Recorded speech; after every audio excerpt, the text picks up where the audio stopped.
एक छोटे से गांव में पीहू नाम की 19 साल की लड़की अपने मम्मी पापा के साथ रहती थी। उनका घर बहुत पुराना था, लेकिन हाल ही में उन्होंने ऊपर की मंजिल पर एक नया कमरा बनवाया था और वही पीहू को दिया गया। कमरे में पहली ही रात पीहू को अजीब अजीब आवाज़ें सुनाई देने लगीं।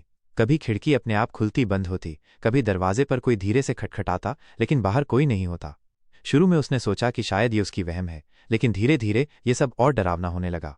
एक रात पीहू किताब पढ़ रही थी कि अचानक लाइट्स झपकने लगीं।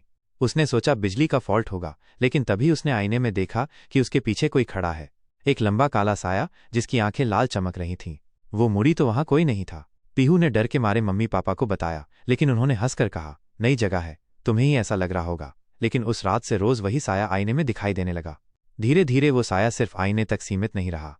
एक रात पीहू ने महसूस किया कि कोई उसके बिस्तर पर उसके पैरों के पास बैठा है।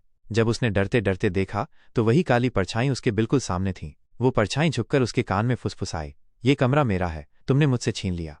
अगली सुबह पीहू बिस्तर पर बेहोश पड़ी मिली। उसके चेहरे पर नाखूनों के गहरे निशान थे और कमरे की दीवार पर खून से लिखा था, पीहू, अब ये घर भी मेरा है।